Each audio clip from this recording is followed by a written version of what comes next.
ಎಲ್ಲರಿಗೂ ಸ್ವಾಗತ ಇದ್ದೇನೆ. ಇಂದು ಗೌರವಾನ್ವಿತ ನ್ಯಾಯಮೂರ್ತಿಗಳಾದ ಡಾಕ್ಟರ್ ಎಚ್.ಎನ್.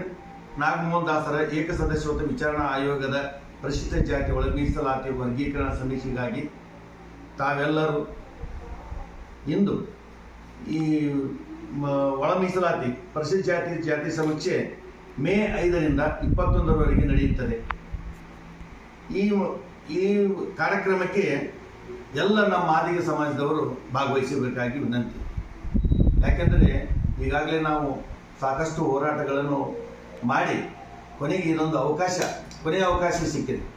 ಈ ಅವಕಾಶದಲ್ಲಿ ಎಲ್ಲರೂ ಭಾಗಿಯಾಗಬೇಕು, ಈ ಅವಕಾಶವನ್ನು ಸದುಪಯೋಗಪಡಿಸಿಕೊಳ್ಳಬೇಕು ಎಂದು ಮಾದಿಗ ಸಮಾಜದಲ್ಲಿ ನಾನು ಕಳಕಳಿಯಿಂದ ವಿನಂತಿಸಿಕೊಳ್ಳುತ್ತಿದ್ದೇನೆ. ಆದರೆ ಈಗ ನಮಗೆ ಕೊಟ್ಟಂಥ ಒಂದು ಆಯೋಗದ ಪ್ರತಿ ಈಗ ಸಂಖ್ಯೆ 61ರಲ್ಲಿ ಮಾದಿಗ ಎಂಬ ಒಂದು ಕಾಲಮ್ ಇದೆ. ಆ ಮಾದಿಗ ಅಂತ ತಿಳ್ಕೊಂಡು ಎಲ್ಲರೂ ಮಾದಾರಂದಿದ್ದು ಮಾದಿಗ ಅಂತ ಬರೆಸಿದರೆ ನಾವು ಮೀಸಲಾತಿಗೆ ನಮಗೆ ಇದು ಆಗ್ತದೆ ಅಂತ ತಿಳ್ಕೊಂಡು ತಮ್ಮಲ್ಲಿ ನಾನು ವಿನಂತಿಸ್ತೇನೆ, ಎಲ್ಲಿ ನಮ್ಮ ಸಮಾಜಕ್ಕೆ. ಆದ್ದರಿಂದ ಎಲ್ಲರೂ ಸಮಾಜ ಬಾಂಧವರು, ಹುಣಗುಂದ ತಾಲೂಕು, ಇಳಕಲ್ ತಾಲೂಕು, ಗ್ರಾಮೀಣ ಜನರು ಎಲ್ಲರೂ ತಮ್ಮ ಅವತ್ತಿನ ದಿವಸ 5ನೇ ತಾರೀಕಿಂದ ಸಮೀಕ್ಷೆ ಬಂದಂಥ ಸಮೀಕ್ಷೆಗೆ ಮೇಲ್ವಿಚಾರಕರಾಗಲಿ ಅಥವಾ ಶಿಕ್ಷಕರಾಗಲಿ ಬಂದಂಥ ಅವರಿಗೆ ನಾವು ಸಹಕರಿಸಿ ನಮ್ಮ ಮಾದಿಗ ಸಮಾಜದ ವತಿಯಿಂದ ಎಲ್ಲರೂ ಮಾದಿಗ ಅಂತ ತಿಳ್ಕೊಂಡು 61ನೇ ಕಾಲಮ್ನಲ್ಲಿ ನಾವು ಹೆಸರನ್ನು ನೋಂದಾಯಿಸಬೇಕು. ಅಕಸ್ಮಾತಾಗಿ ಆ ಟೈಮ್ದಾಗ ನಮ್ಮಲ್ಲಿ ಇರಲಾರ್ದಂಥ ಜನರನ್ನು ಎಲ್ಲರೂ ಎಲ್ಲೇ ಕೆಲಸಕ್ಕೆ ಹೋಗಿರ್ತಾರೆ ಹೊರಗಡೆ. ಆ ಕೆಲಸಕ್ಕೆ ಹೋದವರು ಕೂಡ ಅವ್ರನ್ನೆಲ್ಲ ಕರ್ಕೊಂಡು ಬಂದು ಅಥವಾ ಅವ್ರ ಕಡೆ ಆಧಾರ್ ಕಾರ್ಡನ್ನು ತೆಗೆದುಕೊಂಡು ಬಂದು ಅವ್ರನ್ನ ಹೆಸರನ್ನು 61ನೇ ಕಾಲಮ್ನಲ್ಲಿ ನೋಂದಾಯಿಸಬೇಕಾಗಿ ತಮ್ಮಲ್ಲಿ ಎಲ್ಲರಲ್ಲಿ ನಾನು ಬೇಡಿಕೊಳ್ತೇನೆ. 5ನೇ ತಾರೀಕಿನ ದಿವಸ ಗಂಜಿದಾರರು ಬರ್ತಾರೆ ಮನೆಗೆ. ಆ ಮನೆಗೆ ಹೋದಾಗ ಅಲ್ಲಿ ಕೇಳ್ತಾರೆ, ಏನಂತ ಕೇಳ್ತಾರೆ, ನಿಮ್ಮ ಜಾತಿ ಯಾವುದು ಅಂತ ಕೇಳ್ತಾರೆ. ಅವ್ರು ಮಾದಾರ ಅಂತ ಹೇಳ್ತಾರೆ. ಆ ತಕ್ಷಣ ಅವ್ರು ಏನು ಅನ್ಬೇಕು, ಮಾದಾರ ಅಂತ ತಿಳ್ಕೊಂಡು ನಾವೇನು ಹೇಳ್ಬೇಕು, ಕಳಮ್ ನಮ್ಮ 60ರಲ್ಲಿ ಮಾದಿಗ ಅಂತ ತಿಳ್ಕೊಂಡ್ರೆ ಅದರಲ್ಲಿ ನಮ್ಮಲ್ಲಿ ಹೆಸರನ್ನು ನೋಂದಾಯಿಸಿರಿ, ನಮ್ಮದು ರೇಷನ್ ಕಾರ್ಡ್ ಇರ್ತವ್ರದ್ದು, ಆಧಾರ್ ಕಾರ್ಡ್ ಇರ್ತದೆ. ಆ ಪ್ರಕಾರ ಅದಕ್ಕೆ ಮನೆಗೆ ಇದ್ದವ್ರು ಎಷ್ಟು ಜನ ಅದಾರ ಅಷ್ಟು ಜನ. ಅಕಸ್ಮಾತ್ ಒಟ್ಟ 3 ಹಂತದಲ್ಲಿ ಇದು ನಮ್ಮದು ಜಂತಿ ಗಣತಿ ಪ್ರಾರಂಭ ಆಗಿದೆ. 5ರಿಂದ 17 ತಾರೀಕಿಗೆ 1 ಏನು ಇದ್ದವರು, ಆ ನಂತರ 17ರಿಂದ 19ರವರೆಗೆ ಯಾರು ಇಲ್ಲದವರು, ಅಕಸ್ಮಾತ್ ಆ ಮನೆಯಲ್ಲಿ ಇಲ್ಲದವರು, ಇಲ್ಲಿ ಬೇರೆ ಕಡೆ ಹೋಗಿರ್ತಾರ, ಔಟ್ ಆಫ್ ಸ್ಟೇಷನ್ ಇರ್ತಾರ ಅವರು. ನಾವು ಗಣತಿದವರು ಬರ್ಲಾರ ಟೈಮ್ದಾಗ ಅವ್ರು ಸಿಗಲಿಲ್ಲ ಅಂದ್ರೆ ಅವ್ರನ್ನ ಆ ಟೈಮ್ಗೆ 17ರಿಂದ 19ರೊಳಗೆ ಅವ್ರು ಕರೆಸ್ಕೊಂಡು ಮತ್ತೆ ಅವ್ರನ್ನ ಎಂಟ್ರಿ ಮಾಡೋದು. ರೇಷನ್ ಕಾರ್ಡ್ ಇರ್ಬೋದು, ಆಧಾರ್ ಕಾರ್ಡ್ ಇರ್ಬೋದು, ಜಾತಿ ಸರ್ಟಿಫಿಕೇಟ್ ಇರ್ಬೋದು. ಅದರಲ್ಲಿ ಏನಾದರೂ ಅಡೆತಡೆ ಇತ್ತು ಅಂದರೆ ಮಾದಿಗ ಇತ್ತಂದ್ರೆ ಒಳ್ಳೇದಾಯ್ತು. ಅಕಸ್ಮಾತ್ ಇರದೇ ಹೋದರೆ 61ನೇ ಕಾಲದಲ್ಲಿ ಮಾದಿಗ ಅಂತ ತಿಳ್ಕೊಂಡು ನಾವು ತುಂಬಿಸ್ಬೇಕಾಗಿ ತಮ್ಮಲ್ಲಿ ಕೋರ್ತಾ ಇದ್ದೀನಿ, ವಿನಂತಿ ಮಾಡ್ತಾ ಇದ್ದೀನಿ. ಆಮೇಲೆ ನೆಕ್ಸ್ಟ್ ಇನ್ನು ಕೆಲವು ಜನ ಸಿಟಿಯಲ್ಲಿ ಇರ್ತಾರೆ, ಅಲ್ಲಿ ಅವ್ರಿಗೆ ಏನಾಗ್ತದೆ, ಅಲ್ಲಿ ಜಾತಿದ ಸ್ವಲ್ಪ ಹೇಳ್ಕೊಳ್ಳೋದು ಸ್ವಲ್ಪ ಮುಜುಗರ ಆಗ್ತಿರ್ತದೆ. ಅಂಥವ್ರು ಏನು ಮಾಡಬೇಕು, ಅಲ್ಲೇ ಮನೆಯಲ್ಲಿ ಕುಂತ್ಕೊಂಡು ಆ್ಯಪ್ ಇದೆ ನಮ್ಮದು. ಆ ಆ್ಯಪ್ನಲ್ಲಿ ಅದು ಆನ್ಲೈನ್ ಮೂಲಕ 19ರಿಂದ 21ರವರೆಗೆ ಆ್ಯಪ್ನಲ್ಲಿ ಅವರು ಡೌನ್ಲೋಡ್ ಮಾಡಿಕೊಂಡು ಅದು ಇದು ಬರ್ತದೆ, ಫಾರ್ಮೆಟ್ ಬರುತ್ತೆ. ಆ ಫಾರ್ಮೆಟ್ನಲ್ಲಿ ಸರಿಯಾದಂಥ 61ನೇ ಕಾಲದಲ್ಲಿ ಮಾದಿಗ ಅಂತ ತಿಳ್ಕೊಂಡು ಅವರು ನೋಂದಣಿ ಮಾಡಬೇಕು. ಇಷ್ಟು ಮಾಡಿದರೆ ನಮ್ಮದು ಒಳ ಮೀಸಲಾತಿಯ ಏನು ನಾವು ಸಮೀಕ್ಷೆ ಆಗಲಿ, ನಾವು ಪ್ರಚಾರ ಮಾಡಿದ್ದಾಗಲಿ ಎಲ್ಲರೂ ಒಂದು ಒಟ್ಟುಗೂಡಿಸಿ ನಮ್ಮ ಒಳ ಮೀಸಲಾತಿ ಮಾದಿಗ ಸಮಾಜ ಅನ್ನೋದು ನಾವು ತೋರಿಸ್ಬೇಕಾಗಿದೆ. ಎಲ್ಲ ಪತ್ರಿಕಾ ಮಾಧ್ಯಮ ಮಿತ್ರರಿಗೆ ಹಾಗೂ ನನ್ನ ಸಮಾಜ ಬಾಂಧವರಿಗೆ ಈ ಶುಭ ಸಂಜೆಯ ಶುಭೋದಯಗಳು. ದಿನಾಂಕ 5/5/23 ಒಳ ಮೀಸಲಾತಿಗಾಗಿ ಜಾತಿ ಗಣತಿ ಪ್ರಾರಂಭವಾಗುತ್ತದೆ. ಆದ ಕಾರಣ ನಾನು ಇಷ್ಟೊತ್ತು ನಮ್ಮೆಲ್ಲ ಹಿರಿಯರೆಲ್ಲ ಮಾತಾಡಿದರು, ನಾನು ಹೆಚ್ಚಿಗೆ ಮಾತಾಡೋಕ್ಕೆ ಹೋಗಲ್ಲ. ನಾನು ಹೇಳೋದು ನಮ್ಮ ಈಗಿನ ಯುವ ಪೀಳಿಗೆಗೆ ಒಂದೇ ಒಂದು, ಇಲ್ಲಿ ತನಕ ನಮ್ಮ ಹಿರಿಯರೆಲ್ಲ ಏನೇನೋ ಹೋರಾಟ ಮಾಡ್ಕೊಂಡು ಬಂದಾರ, ಅದು ಈಗ ಒಂದು ಹಂತಕ್ಕೆ ಬಂದು ನಿಂತೈತಿ. ಇದು ನಮ್ಮ ಕೊನೆಯ ಘಟ್ಟ. ಈಗೇನು ನಮ್ಮ ಗ್ರಾಮೀಣ ಭಾಗದಾಗ ವಿದ್ಯಾವಂತರು ಯುವಕರು ಏನಂದರೆ ಇದಕ್ಕೆ ಸ್ವಲ್ಪ ಉತ್ಸಾಹ ಆಗಿ ಆ್ಯಕ್ಟಿವ್ ಆಗಿ ಏನು ಆ 5ನೇ ತಾರೀಕಿಂದ 23ರವರೆಗೆ ಏನು ಗಣತಿ ನಡೆಯಾಕತ್ತೈತಿ ಅದರೊಳಗೆ ತಾವು ತಮ್ಮ ಎಲ್ಲ ಕೆಲಸ ಕಾರ್ಯಗಳನ್ನು ಬದಿಗಿಟ್ಟು ಆಯಾ ಗ್ರಾಮದಾಗ ಅದಿರಲ್ಲ. ನೀವೇನು ಇನ್ನೊಂದು ಗ್ರಾಮಕ್ಕೆ ಹೋಗೋದು ಬೇಕಾಗಿಲ್ಲ. ನಿಮ್ಮ ಗ್ರಾಮಕ್ಕೆ ಬಂದಾಗ ನಿಮ್ಮ ಗ್ರಾಮದಾಗ ಏನು ಬಿ ಒಗಳು ಬರ್ತಾರ, ಅವ್ರ ಸಮೀಕ್ಷೆಗೆ ಏನು ಬರ್ತಾರ, ಅವ್ರು ಬೆಳಿಗ್ಗೆ ಬಂದ ತಕ್ಷಣ ಅವ್ರ ಜೊತೆಗೆ ನೀವೆಲ್ಲ ನಿಂತು ಯಾವ ಮನೆ ಒಳಗೆ ಯಾರ್ಯಾರು ಏನೇ ಎಷ್ಟು ಜನ ಅದಾರ, ಯಾರು ಊರು ಬಿಟ್ಟು ಹೋಗ್ಯಾರ, ಅವ್ರ ಆಧಾರ್ ಕಾರ್ಡ್ ತೊಗೊರಿ. ಅವ್ರು ಇರಲೇಬೇಕಂತ ಏನಿಲ್ಲ. ಅವ್ರಿಲ್ಲ ಅಂದ್ರು ಅವ್ರ ಆಧಾರ್ ಕಾರ್ಡ್ ಸಂಖ್ಯೆ ತೊಗೊಂಡು ನೀವು ಆ ಇದ್ರೊಳಗೆ ನೀವು ಅವ್ರನ್ನ ನಮೂದಿಸಿ. ಏನಪ್ಪ ಕ್ರಮ ಸಂಖ್ಯೆ 61. ಈಗ ಎಲ್ಲ ಯುವಕರಾತು ಹಿರಿಯರಾತು ಇಲೆಕ್ಷನ್ ಬಂದಾಗ ಓಡಾಡ್ತಿದ್ವಿ. ನಾವ್ಯಾಂಗೆ ಓಡಾಡ್ತೀವಿ ಹೇಳ್ರಿ? ಕಾಂಗ್ರೆಸ್ ಇರಲಿ, BJP ಇರಲಿ, ಇನ್ನೊಂದಿರಲಿ, ಮಗದೊಂದಿರಲಿ, ಅವಾಗ ಏನು ಮಾಡ್ತೀವಿ? ಡೋರ್ ಟು ಡೋರ್ ಹೋಗ್ತೀವಿ ನಾವು.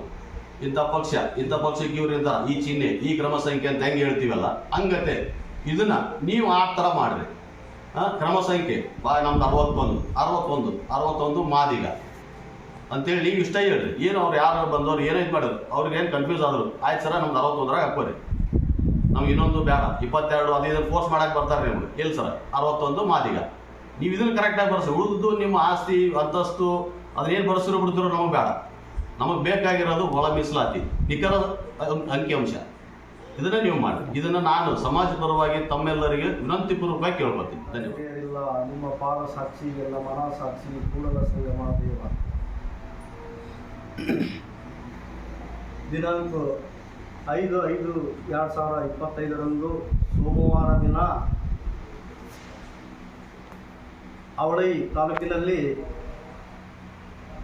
ಮಾದಿಗ ಜನಾಂಗದ ಸಮೀಕ್ಷೆ ಕಾರ್ಯ ಆರಂಭವಾಗಿದ್ದು, ಸಮಸ್ತ ಮಾದಿಗ ಸಮಾಜ ಬಾಂಧವರಲ್ಲಿ ನಾನು ಸವನೆಯ ಪ್ರಾರ್ಥನೆಯಿಂದ ಕೇಳಿಕೊಳ್ತೇನೆ. ಅಂದಿನ ದಿನ ಸಮಾಜದ ಬಂಧುಗಳು ಯಾವುದೇ ಕೆಲಸ ಕಾರ್ಯಗಳಾಗಲಿ ಅಥವಾ ಊರು ಕೇರಿಗೆ ಹೋಗೋದಾಗಲಿ ಅಥವಾ ಮದುವೆಗೆ ಹೋಗೋದಾಗಲಿ ಇನ್ನೇ ಯಾವುದೇ ಥರದ ಜಾತ್ರೆಗೆ ಆಗಲಿ ತಾವು ಯಾರೂ ಹೋಗಬಾರದು. ಏಕೆಂದರೆ ಸುಮಾರು 35 ವರ್ಷಗಳ ಕಾಲ ಈ ಹೋರಾಟ ನಡೆದಿರುತ್ತದೆ. ಈ ಹೋರಾಟದಲ್ಲಿ ಸಾವು ನೋವುಗಳನ್ನು ಕಂಡಿದ್ದೇವೆ, ಹಲವಾರು ಕಷ್ಟಗಳನ್ನು ಎದುರಿಸಿದ್ದೇವೆ. ಸರ್ಕಾರ ಇದು ಒಂದು ಒಳ್ಳೆಯ ಅವಕಾಶವನ್ನು ಮಾಡಿಕೊಟ್ಟಿದೆ. ಇದರ ಉಪಯೋಗವನ್ನು ಸಮಾಜ ಬಾಂಧವರು ಇದನ್ನು ಉಪಯೋಗ ಮಾಡಿಕೊಳ್ಳಬೇಕೆಂದು ಅವರಲ್ಲಿ ಕಳಕಳಿಯಿಂದ ಕೋರುತ್ತೇನೆ.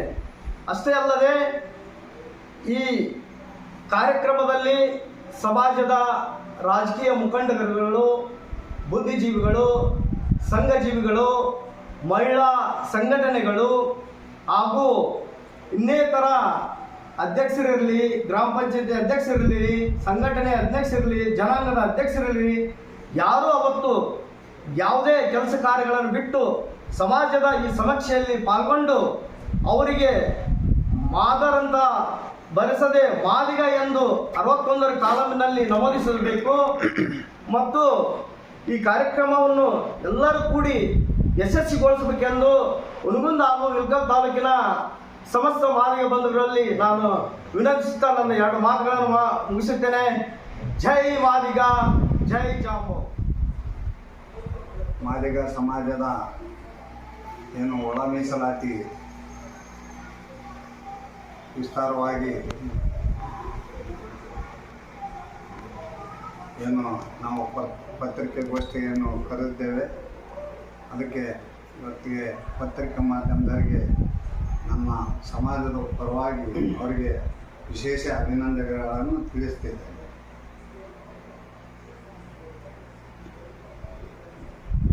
ಆದರೂ ಇಷ್ಟೇ, ಇವತ್ತಿನ ನಮ್ಮ ಮಾದಿಗ ಸಮಾಜದ ಹೋರಾಟ 30 ವರ್ಷಗಳಿಂದ ಇವತ್ತಿಗೆ ನಮ್ಮದೇನೋ ಒಂದು ಬೆಳಕಿಗೆ ಬಂದಿದೆ.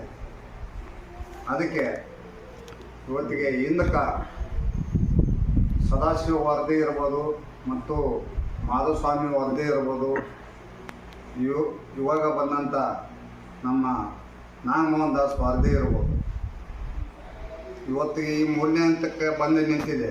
ಯಾಕೆ ಬಂದು ನಿಂತಿದೆ ಅಂದಮ್ಯಾಗ ಇದು ಸುಮಾರು 2024ರಲ್ಲಿ ಸುಪ್ರೀಂ ಕೋರ್ಟ್ ಏನು ನಮ್ಗೆ ಆರ್ಡರ್ ಮಾಡಿದೆ. ಸುಪ್ರೀಂ ಕೋರ್ಟ್ ಆರ್ಡರ್ ಮಾಡಿದ ಮೇಲೆ ಇವತ್ತಿನ ಈ ಘನ ಸರ್ಕಾರ ಸಿದ್ದರಾಮಯ್ಯ ಸಾಹೇಬರ ಸರ್ಕಾರ ಇವತ್ತಿಗೆ ಅದನ್ನು ಸ್ವಾಗತ ಮಾಡ್ಕೊಂಡಿದೆ. ಅದಕ್ಕೆ ಇವತ್ತಿನ ನಾಗಮೋಹನ್ ದಾಸ್ ಅವರು ಏನು ಹೇಳ್ತಾರಂದರೆ, ನೀವು ಮಾದಿಗ ಸಮಾಜದವರು ಏನು ಒಂದು ಕಾಲಮ್ ಮಾಡಿದೆ, ಆ ಕಾಲಮು 61 ಮತ್ತು ಮಾದಿಗ ಅಂತೇಳಿ ಯಾರು ನಮ್ಮ ಸಮಾಜ ಬಾಂಧವರು ಇರ್ತಾರ ಅವರು ಸವಿಸ್ತರವಾಗಿ ತಮ್ಮ ಸಮಾಜದ ಯಾರು ಏನು ಲೋಪದೋಷ ಮಾಡಲಾರ್ದ, ಯಾವುದು ಭಯ ಇರಲಾರ್ದ ಜಾತಿಗಳನ್ನು ಕರೆಕ್ಟಾಗಿ ತಾವು ಮಾದಿಗ ಅಂತೇಳಿ ಬಳಸ್ಬೇಕಂತೇಳಿ ತಮ್ಮಲ್ಲಿ ನಾನು ಸಮಾಜ ಪರವಾಗಿ ಕಳಕಳಿಯಿಂದ ಕೇಳುತ್ತೇನೆ.